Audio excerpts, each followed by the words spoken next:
Hello, good evening Bahrain. Magandang umaga Pilipinas.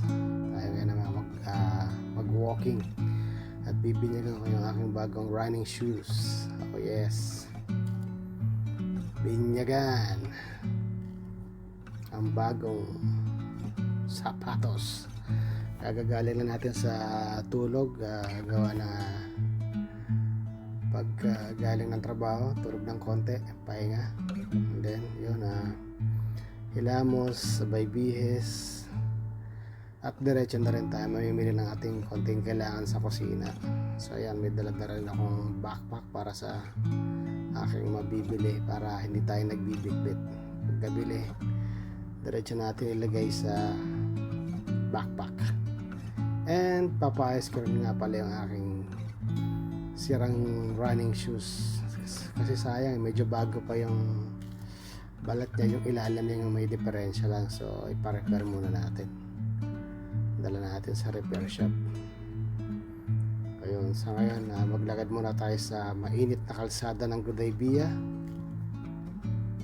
So ayun, tingin muna tayo sa mga dadaan ng mga sasakyan, baka tayo ay matsambahan. So ayan, lakad lang tayo. Oops, lingon muna, baka tayo sagasaan ng tanga. Ayun, tayo bumaybay sa ating pupuntahan repair shop. Ayun, bali nag-record din ako ng steps, nakaka 5,000 plus steps na tayo sa Samsung Health. Gamit ko yung Samsung Health para ma-monitor ko. Actually, sa trabaho ko pa kanina gumagana yan kanina pa gumagana yan habang nasa trabaho ko yan. Lakad-lakad ako pagka kasama sa galaw yung steps ko doon, kaya nakabuo na ako ng 5,000 steps. Pero ang requirements ko talaga sa isang araw, dapat makabuo ako ng 6,000 steps. Tama, 6,000 plus steps. Yun. So yun, unahin ko muna puntahin yung shoe repair shop. Ayun, tayo muna tayo. Ay teka, nga pala, nakalimutan ko yung sapatos ko. So bumalik nga pala ako nyan. So hindi ko na binidya kasi nagdali-dali akong balik sa aming accommodation. Ayun, sarap ilakad ng aking bagong sapatos. Ang bilis ko maglakad, para akong inahabol ng 10 chika babes. Ayun, marap na po. Ito okay din, panalo rin bumili rito ng mga exercise shoes sa Olympia. Diyan ako madalas bibili dati pagka may maganda akong napili. Tapos, at dito naman madadaanan ko yung Bicol Express na restaurant. One day kakain ako dyan. Sana meron silang balisokso, ibos, pinakro, basta lahat ng mga pagkain ko na sana meron sila.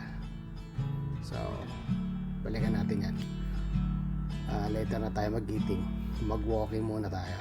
So yun, tango muna yung shoe repair shop dun sa suki kong repair shop, shoe repair shop. Ayan na, dito tayo kay Paji. Yan, isa kasi sa paborito kong running shoes to paborito ko rin na brand, isa sa paborito kong brand. So paayos ko muna, pwede pa sayang huwag ko itatapon, pwede pa magamit. Ayun tinakot na nga ni Paji. At yun, dadaan tayo ng konting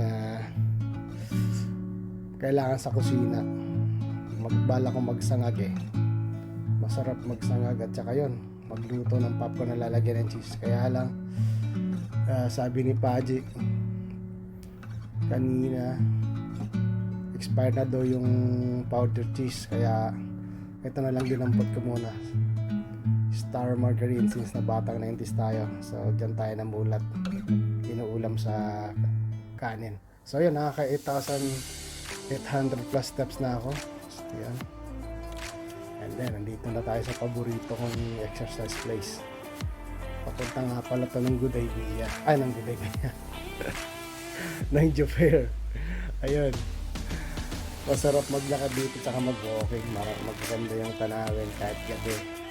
Actually dati gabi-gabi ako running at walking dito. Dati yung timbang ko, ano pa, ever since na bago mag-pandemic. Bago pa mag-pandemic, 2018, nagtatakbo na ako rito gabi-gabi. After na yung galing sa trabaho. Yung timbang ko nung time na yun, ay umabot ako ng 75 kg.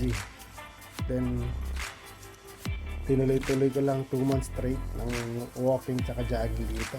Umabot na ako ng after na ng 65 kg. So malaking tulong yung pag-exercise. Ayan, medyo napagod na ako ng konti. Kahit pabalik na ako, sarap ng tanawin sa lugar na to. Ganda ng ilaw ng mga building sa gabi.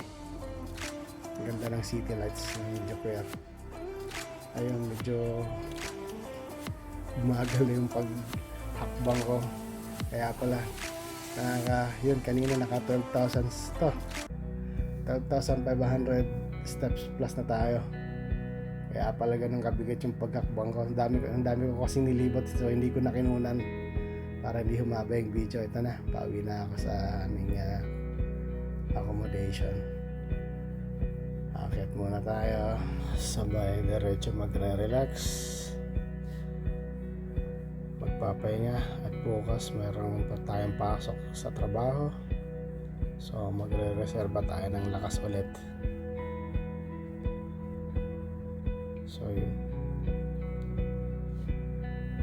ayan talaga ang buhay ng isang pagiging OFW. Kain, tulog, gising, trabaho, exercise.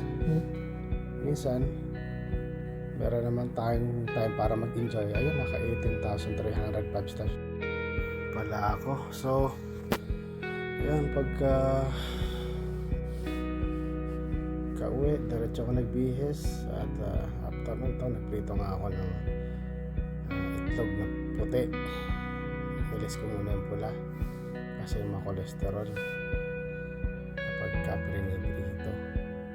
Pero trip ko talaga kumain ng kasama yung pula eh. Tapos lalagay ko sa tinapay para siyang egg burger, ika nga. So ayun, prito ulit tayo ng isa pa para hindi ako mabitin.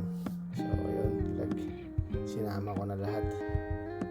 Ibawi na lang natin sa exercise yung kung ano man yung magiging epekto ng pagkain ng ulit na may kasamang pula.